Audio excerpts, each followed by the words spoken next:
You know, I listened to the Chinese president speaking in eloquent Mandarin, saying how the relationship between Africa and China is a mutually beneficial relationship. He spoke about Africa as if it was one country. He did not remind himself, in my mind, that there are 55 countries in Africa, or 54 if you ask Morocco.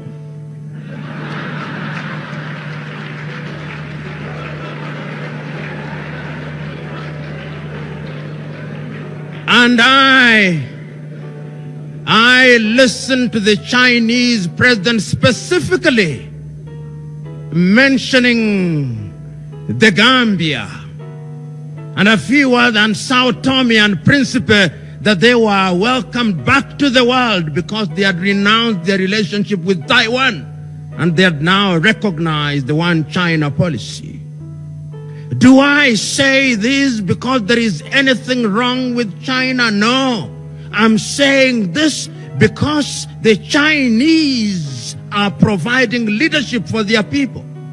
They know exactly what they want for their people, and they are doing exactly what they want for their people for the benefit of their people. The question that I'm posing to us, do we know what we want for our people? Are we doing what we need for our people? And the answer is, I doubt. Why do I doubt? I doubt because at the end of the entire enterprise, the Chinese president said that he had given, or his government had given, 60 billion United States dollars to 54 African countries. Notionally, therefore, each country would be entitled to no more than 1.5 billion. Half of the presidents who are present in China, each one of them, half of them, can produce 1.5 billion. Sportsmen in Europe and America, including boxers, can earn $1 billion in a single bout. And we are here celebrating and singing the praises of China because they gave us 60 billion. Once again, it is a statement of their ability to recognize what leadership is all about.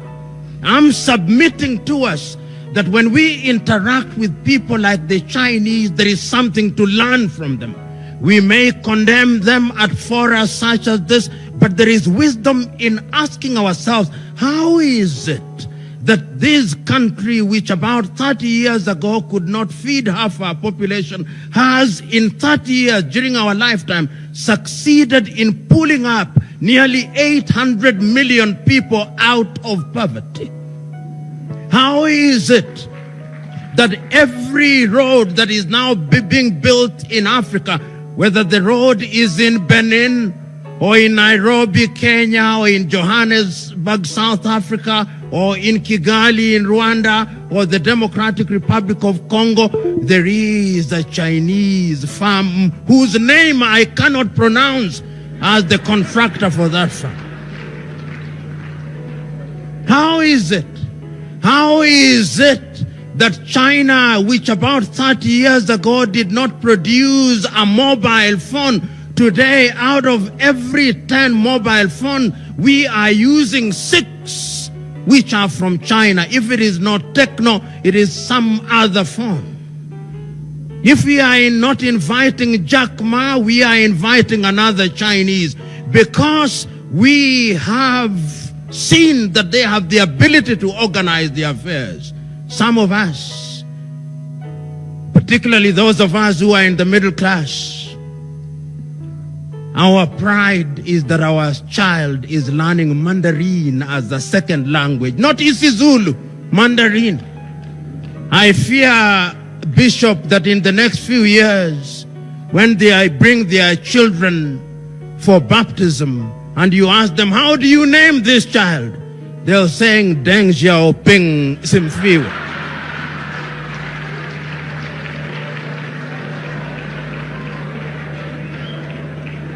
I'm still talking about leadership. We have seen what leadership can do. Leadership has catapulted China to another completely different orbit. We have seen that leadership has catapulted South Korea to a different orbit. We have seen that leadership has catapulted Vietnam, which was bombed to the ground in 1975. Vietnam now produces more coffee than all African countries combined. What have they done? The men and women who have been given the opportunity to serve those countries long recognize that leadership is about service. And I can't agree more with the Honorable Minister who spoke before me and the good Dr. Aaron who spoke before me that the true essence of leadership is self-discovery and self-esteem. You know, where I come from in my tribe, and I know in many African communities, when you do something very well, they say, you have done it like a white man. When you arrive on time, they say, he has arrived like a white man. When you speak well, they say, you spoke like a white man. When you dress well, you dress like a white man. When you go to a beautiful place in Africa, you say, it does not look like Africa, as if Africans are incapable of doing the right things. And I'm telling us that until the day that we exercise the ghost of low self-esteem, Africa is going nowhere. I'm submitting to us that history has demonstrated times without number that personal conquest is the beginning of true leadership. If you don't conquer yourself, you are going nowhere. And I'm submitting to us that Africa must now recognize that whatever institutions you have, until and unless it is populated by men and women who have ideals, those institutions will collapse, never to be put together again. So going forward, ladies and gentlemen, I hold the view that a conference such as this, that brings together men and women who recognize that Africa should occupy her pride of place amongst the Committee of Nations, must be a conference at which we speak to each other honestly.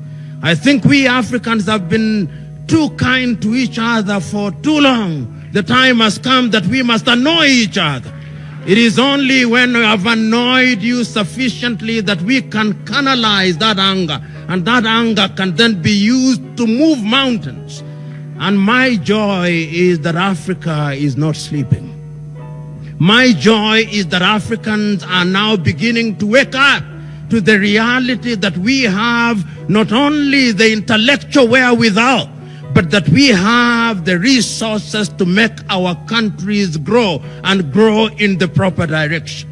You know, not so long ago, and not so long ago in this case means about 50 years ago, I read and listened to the leaders of the early days. If you listen to any one of those leaders, the clarity with which they were able to identify the problems of Africa and the clarity with which they were able to prescribe the medicine that could solve the problems of Africa was as titillating as it was as astounding. You know, I listen to the more casual works and I read the casual works of a young leader in the 1980s, such as Thomas Sankara. You know, Thomas Sankara is a young individual whose claim to formal education was not very much. He did not hold any PhD. He was an army officer. He overthrows the government of Upper Volta, and he goes into government and poses the question, why are we called Upper Volta? And he says the first thing that we must do is to change the name of this country so that it becomes Burkina Faso, the land of the upright man, and that the people of this country must be called the Burkinabe, the upright people. And he says we have been suffering with hunger and food shortages for too long. We have depended on France for too long. We can no longer be children and toddlers in our adulthood. We cannot be in economic and political diapers for too long. And he begins to release the country. And no sooner has he succeeded in doing this than the erstwhile colonial power says that this is a bad example. And they eliminate him. And not only Thomas Sankara.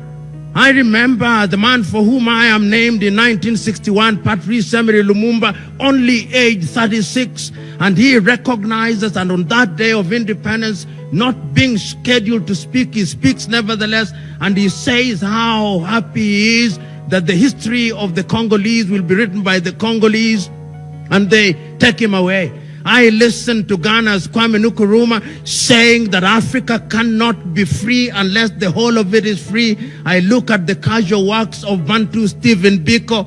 I listen to the casual works of Samora Moises Machel. I read the casual works of Modibo Keita in Mali. I look at the works of Agostino Neto, the works of Africans who are clear.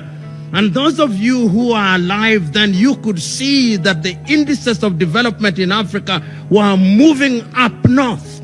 If it was not infant mortality that was beginning to be lowered, it was maternal mortality and crude death rates. Africa was moving. But remember that Charles Darwin is still right. In this jungle that we call the world is survival of the fittest and the dying of the least suitable. When we begin to rise as a people, there are those whose only claim to success is to put us down, to tell us, not in so many words, that we are children of a lesser God. It is our duty to tell them that we are not. And that is why we have forums such as this. You know, there are those who may say, and I'm one of them, that perhaps in Africa we hold too many seminars, that we hold too many conferences, that we hold too many colloquia. But I hold the view that these things must be repeated time and time again, so that if they are clear, they become even clearer. Is it not true that gold must be in the fire and the furnace before it is refined? Is it not true that Africa has men and women, the 1.2 billion of us, that we have the ability to catapult this continent to a higher level? You know, there was a time that Africa deluded herself, that a leader was one in the nature of Moses, communing directly with God, and that this leader had a rod and staff, and that he would part the Red Sea of disease, and disease would disappear by pronouncement of abracadabra. That this leader would call and summon manna from heaven,